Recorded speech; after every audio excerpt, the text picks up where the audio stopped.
matin. C'est déjà demain. Anthony Morel, connecter le cerveau humain à un ordinateur. C'est l'un des projets fous du milliardaire Elon Musk et rien ne l'arrête en général. Ah bah donc non, c'est non, assez il est pas inquiétant. Ce week-end, il a fait une première démonstration très attendue d'une puce électronique implantée dans le cerveau d'un cochon. C'est ça. En attendant de le proposer aux êtres humains. C'est ça. Ça fait déjà marrer Charles. Bah oui, c'est ce qu'on appelle les interfaces cerveau-machine. Et peut-être que demain, ça fera partie de notre quotidien. C'est-à-dire l'idée, ce serait d'implanter une puce électronique dans ton cerveau qui serait capable de communiquer avec un ordinateur et surtout qui serait capable de doper la puissance de ton cerveau. Alors pour l'instant, on a testé ça sur Gertrude. Gertrude, c'est le nom donc de cette truie cobaye. Hein. Voilà, bah, c'est Gertrude. Voilà. Qu'est-ce qu'elle a fait pour mériter ça? Je sais pas, pauvre Gertrude. On lui a mis un petit implant. Mais apparemment, elle est bien traitée. Hein. Donc on lui a mis un petit implant électronique derrière l'oreille qui communique avec un ordinateur. Alors pour l'instant, on en est vraiment au balbutiement, c'est-à-dire qu'on est capable, grâce à cet implant, d'analyser son activité cérébrale, de savoir à chaque instant où se trouve chacun de ses membres. Mais à terme, quand on fera ça sur des êtres humains, eh bien, on pourra s'en servir pour des applications médicales. Par exemple, on pourrait se servir de ces implants électroniques pour aider des personnes handicapées à retrouver l'usage de leurs membres. Premier usage quand même assez intéressant.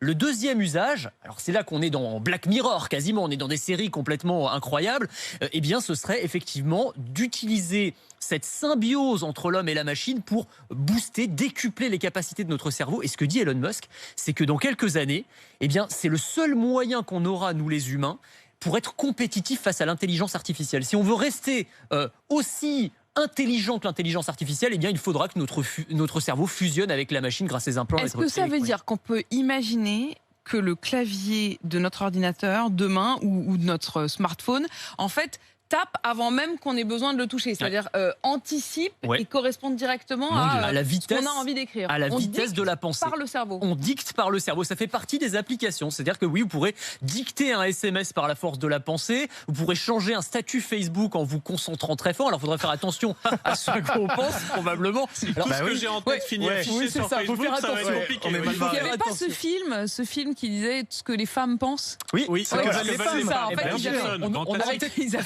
On aura anticipé peut-être avec quelques Hamilton. surprises, effectivement. Alors quand je dis ça va arriver, c'est Elon Musk qui en a l'intuition. Il explique que, en gros, en termes de communication, aujourd'hui, on en est à l'âge de pierre et que demain, le fait de taper sur un clavier ou sur l'écran de son smartphone, ça nous semblera aussi archaïque que quand aujourd'hui on pense à écrire avec une plume doigt. Et avec Elon Musk, c'est toujours compliqué de dire ce qui relève de la vraie avancée scientifique ou du marketing. Alors ça c'est vrai. Bon, alors cela dit, il a quand même fait ses preuves. Hein. Il y a les voitures Tesla qui roulent un peu partout dans le monde. Il a envoyé des fusées SpaceX dans l'espace. Il les a fait revenir sur Terre. Et il a connecté une truie, ce qui est quand même un bel exploit.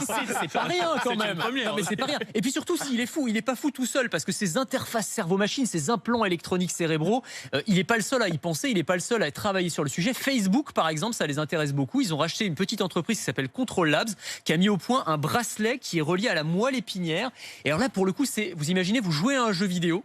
Et en fait, vous pensez que votre personnage dans le jeu se saisit d'un objet ou saute d'une plateforme à une autre, et votre personnage va réaliser cette action. C'est une espèce de oui, mais mental. C'est ça, c'est la oui mentale, exactement. Il n'y a même plus besoin de la manette, il suffit de penser à l'action de son personnage. Bon, après, l'idée que Facebook puisse s'introduire dans vos pensées et savoir ce à quoi vous pensez, c'est pas forcément hyper réjouissant non plus. Hein, mais... Et tout ça, on pourra évidemment le pirater à distance. Donc n'importe qui pourra prendre le contrôle de la puce. Tu pourras te faire hacker le cerveau éventuellement. Moi, Ouais, j'aime enfin, bien l'idée de pouvoir géolocaliser les enfants. C'est possible, ça c'est ou pas? pas mal ça. Oui, Qu'est-ce que vous en pensez? Probablement partie des applications. Très pratique, effectivement. Sinon, il y a la laisse dès maintenant. Ça peut marcher aussi. Non, mais c'est plus moderne, quoi. Oui, franchement, c'est ça. Savoir sur son téléphone où sont les Un enfants. enfant en Bluetooth, Hein, pourquoi c'est pas. quand même c'est rassurant. Et ce à quoi il pense. Oui. Non, alors moi j'irai pas encore jusque-là. alors là, Géolocaliser, je m'en contenterai si vous pouviez me trouver une solution. écoutez, Anthony. on va y réfléchir, mais il n'y a pas de problème. On va y réfléchir.